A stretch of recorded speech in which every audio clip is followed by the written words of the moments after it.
மீசா tech நேயர்களை நிகழ்ச்சிக்குள் அன்போடு வரவேற்றுக் கொள்கிறோம். இன்றைய பதிவுல மிக முக்கியமான 2 விசித்திரமான செய்திகள் குறித்து பார்க்கலாம். பலஸ்தீன சிறுவனுடைய உயிருக்கான போராட்டம். 5 வயதுக்கு உட்பட்ட பலஸ்தீன சிறுவன் தீராத புற்றுநோயால் உயிருக்கு போராடி கொண்டு வருகின்ற இந்த சூழல்ல ஜெருசலத்தின் மாவட்ட நீதிமன்றம் குறித்த சிறுவனுக்கான மருத்துவத்தை வழங்கக்கூடாது, அந்த மருத்துவத்திற்காக இஸ்ரேலுக்குள் நுழையக்கூடாது என்ற தடை உத்தரவை பிறப்பிச்சதோட மேன்முறையீட்டுக்கான தடையையும் அந்த தீர்ப்புல வழங்கி இருந்தது. இந்த ஒரு செய்தி மிகப்பெரிய ஒரு பரபரப்பாக இப்போது சர்வதேச ஊடகங்கள்ல மிகப்பெரிய ஒரு தலைப்பு செய்தியாகவும் பேசுபொருளாகவும் வாத பிரதிவாதங்களை உண்டு பண்ணிருக்கு. ஒரு பலஸ்தீன சிறுவன் எதற்காக மருத்துவ போராட்டம், எதற்காக இஸ்ரேலுடைய நீதிமன்றம் சம்பந்தப்படுது, எதற்காக இஸ்ரேலுக்குள்ள போகணும், அதுக்கான அனுமதி ஏன் மறுக்கப்படுது அப்படின்னு காரணங்களை தேடி பார்த்ததுல பலஸ்தீனிலும் சரி கசாவிலும் சரி போதிய மருத்துவங்கள் இல்லை என்பதனால ஆட்கொள்ளி நோய்கள் வரும் பொழுதோ இஸ்ரேலினுடைய மருத்துவங்கள்ல தான் இவர்களுக்கான சிகிச்சைகள் வழங்கப்படுவதற்கான அனுமதியை இஸ்ரேலிய அரசு வழங்கியிருந்தது. 2023ஆம் ஆண்டு தொடங்கிய இந்த யுத்தத்துக்கு பிற்பாடு இதற்கான முற்றுமான தடைய, மருத்துவத்துக்கான தடை மட்டுமல்ல இஸ்ரேலுக்குள்ள நுழைவதற்கான தடையையும் இஸ்ரேலிய அரசு விதித்திருந்தது. இதற்கு பிறகு என்ன, கொள்ள நோய்களால் பாதிக்கப்பட்டவங்க சிகிச்சை இல்லாமல் இறந்து போகின்ற ஒரு சூழல் உருவானது. 10 மாசம் பெற்று வளர்த்தவ தாங்க முடியாத மன உளைச்சல்ல ஏதாவது மனிதநேயம் கொண்டவங்க கை கொடுக்கலாம் அப்படின்னு சொல்லி ஒரு முயற்சிக்காக இஸ்ரேலுடைய நீதிமன்றத்துல தனது மகனுக்கு சிகிச்சை பெறுவதற்கான அனுமதியை தரணும் அப்படின்னு சொல்லி ஒரு மனுவை தாக்கல் செஞ்சா. இந்த மனுவை பரிசீலனை செய்த நீதிமன்றம் தான் தளர்வு செய்வதற்கு அனுமதி கிடையாது அப்படின்னு சொல்லி இந்த மனுவை தள்ளுபடி செய்து மேன்முறையீடும் செய்வதற்கான வாய்ப்பையும் கொடுக்காம இஸ்ரேலுக்குள்ள நுழைவதற்கான மற்றும் சிகிச்சை பெறுவதற்கான தடையையும் நீதிமன்றம் வழங்கியது. இப்போது இந்த தாய் சொல்லுகிற விஷயம் என்ன அப்படின்னு பாத்தீங்கன்னா, எனக்கு இருந்த ஒரே ஒரு நம்பிக்கையும் முடிஞ்சு போச்சு. இந்த தீர்ப்பு என் மகனுக்கான மருத்துவ தடையாக நான் பார்க்கல, இது மரண தண்டனையாகத்தான் நான் பார்க்கிறேன் அப்படின்னு சொல்லிட்டு என் குழந்தையினுடைய மரண நாட்களை நான் இப்போது எண்ணிக்கொண்டிருக்கிறேன், ஒரு நரக வழியாக எனக்கு இருக்குது அப்படின்னு சொல்லி தேம்பி தெளிமை அழுகின்ற காட்சியும் சர்வதேச ஊடகங்கள்ல பார்க்க கிடைத்தது. இவங்க என்ன சொல்றாங்க அப்படின்னு கேட்டீங்கன்னா, 3 வருடத்துக்கு முன்னால தனது கணவரும் இந்த சத்திர சிகிச்சைக்கான சிகிச்சைகள் இல்லாமலே உயிரிழந்த சம்பவம் இன்னும் அந்த காயங்கள் இருந்து அந்த வடுக்கில் இருந்து மீளாத துயரத்துல இருக்கிற இந்த சூழல்ல தான் பெற்று வளர்த்த குழந்தையினுடைய 5 வயது குழந்தையினுடைய இறப்பையும் அதற்கான மரண நாளையும் எண்ணிக்கொண்டிருக்கின்ற வழி நரக கொடுமை அப்படின்னு ஒரு விஷயத்த பதிவு செய்திருந்தா. எதை மேற்கோள் காட்டி இந்த குழந்தை விஷயத்துல இந்த நீதிமன்றம் இந்த தீர்ப்பை கொடுத்துச்சு அப்படின்னு கேட்டீங்கன்னா, இந்த சிறுவன் பலஸ்தீன பிறப்பிடமாக கொண்டவன்.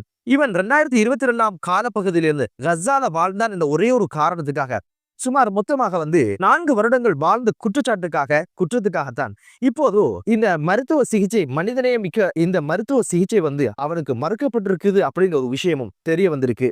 சிறுவனுக்கு மருத்துவ ஆலோசனை என்ன வழங்கப்பட்டிருக்கு அப்படின்னு கேட்டீங்கன்னா, எலும்புல புற்றுநோய் தீவிரமாக பரவி இருப்பதனாலும் அவனுக்கான நோய் எதிர்ப்பு சக்திகள் அதிதீவிரமாக குறைந்திருப்பதனாலும் உயிர் ஆபத்து இருப்பதனால உடனடியாக இந்த சத்திர சிகிச்சை செய்து கொள்ளணும் அப்படிங்கிற ஒரு விஷயம்தான் பரிந்துரைக்கப்பட்டது. ஆனா மருத்துவமனைகள் இல்ல, போதிய அளவு உணவு இல்ல, போஷாக்கு இல்ல, இப்படியான பல்வேறு இக்கட்டான சூழ்நிலையில் இருக்கின்ற இந்த குழந்தை ஒரே ஒரு வழிதான், இஸ்ரேலுக்குள் நுழைந்து மருத்துவமனையில சிகிச்சை பெறுறது. அதுக்கான வாய்ப்பும் முடிஞ்சு போச்சு அப்படின்னு ஒரு விஷயம் தான் இப்போது சர்வதேச ஊடகங்கள்ல மிகப்பெரிய ஒரு பேசு பொருளாகும். இஸ்ரேல் மீது பல்வேறு கண்டனங்கள் எழுகின்ற அளவுக்கு இந்த ஒரு விஷயம் பூதாகரமா ஆகிக்கிற ஒரு விஷயம் பார்க்க கிடைத்தது. உலக நாடுகள் என்னதான் முடியும், அறிக்கையிட முடியும், கண்டனம் தெரிவிக்க முடியும். இந்த கண்டனமும் இந்த அறிக்கையும் எதுக்கு உதவும்? ஆக்கப்பூர்வமான ஒரு முடிவு எடுக்க தெரியாத ஒரு நிலையில தான் சர்வதேச நாடுகளுடைய அறிக்கைகள் இருக்கிறத பார்க்க முடியுது. இப்போது கசாலும் சரி, மேற்கு கரையிலும் சரி, பலஸ்தீனும் சரி, கொள்ளை நோய்களால் பிடிக்கப்பட்டவங்களுக்கு தேவையான மருத்துவ வசதி இல்லை என்பதனால 4000 நோயாளிகளுக்கு வெளிநாடுகளில் சிகிச்சை பெறணும் அப்படின்னு ஒரு விஷயம் பரிந்துரைக்கப்பட்டாலும் இஸ்ரேலை கடந்து வெளிநாட்டுக்கு போகின்ற தடை என்பது நீங்காமல் இருக்கின்ற ஒரு சூழ்நிலையில இப்போது காத்திருந்தே 4000 நோயாளிகள்ல 900 பேர் இறந்திருப்பதான செய்தியையும் WHO ஒரு அறிக்கையாக சமர்ப்பிச்சிருக்கே. WHO என்ன முடியும்? அறிக்கை விட முடியும், கண்டனம் தெரிவிக்க முடியும், அனுதாபம் தெரிவிக்க முடியும். இதெல்லாம் யாருக்கு தேவை?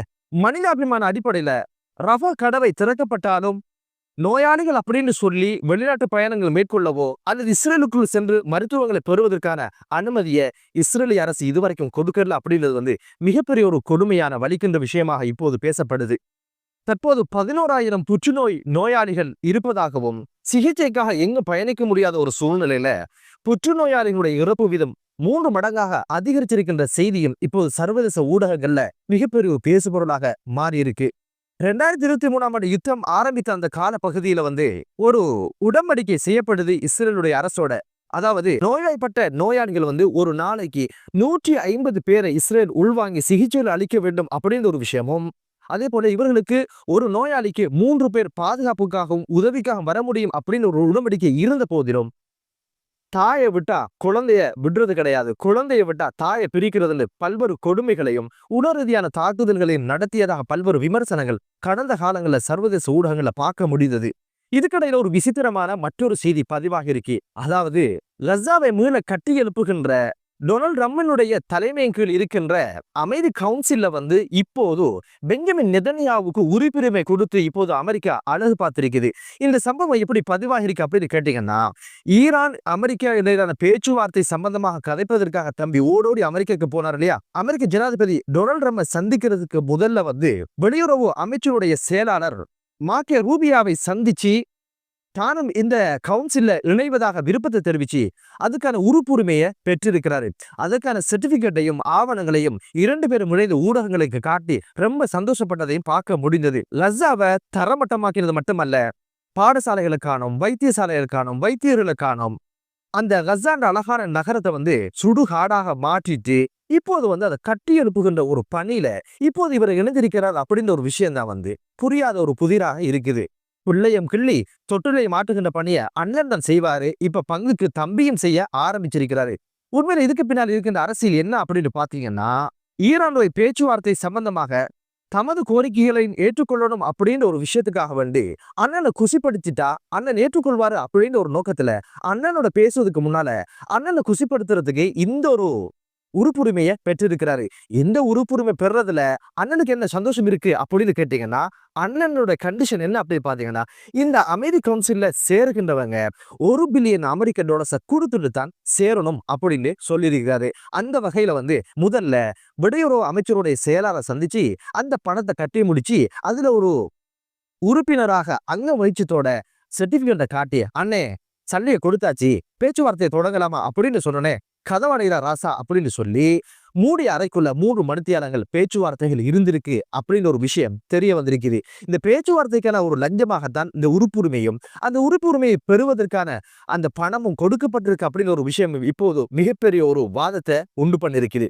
ஒரு மருத்துவத்துக்காக போராடுகிற ஒரு குழந்தைக்கு மருத்துவத்துக்கான அனுமதியை கொடுக்க முடியாத நீங்க எல்லாம் கசாவை மீள கட்டி எழுப்பி நீங்க என்ன பண்ண போறீங்க? அதுக்கு மேல இன்னொரு விமர்சனம் என்ன முன்வைக்கப்படுது அப்படின்னு கேட்டீங்கன்னா, டொனால்ட் ட்ரம்பினுடைய அமைதிக்கான பேச்சுவார்த்தையில 21 அம்ச கோரிக்கைகள் முன்னிறுத்தப்பட்டு பேச்சுவார்த்தைகள் தொடங்கப்பட்டது இஸ்ரேலுடைய கசாவினுடைய யுத்த விவகாரத்துல. அதுல மிக முக்கியமான கோரிக்கை என்ன அதுல இருக்கு அப்படின்னு பாத்தீங்கன்னா, கசால இருந்து இஸ்ரேல் முற்றுமுழுதுமாக தனது படையை விலக்கிக் கொள்ளணும், அதே போல ஹமாஸுக்கான அதிகாரம் இல்லாத முடியணும் அப்படின்னு ஒரு விஷயம் சொல்லப்பட்டது.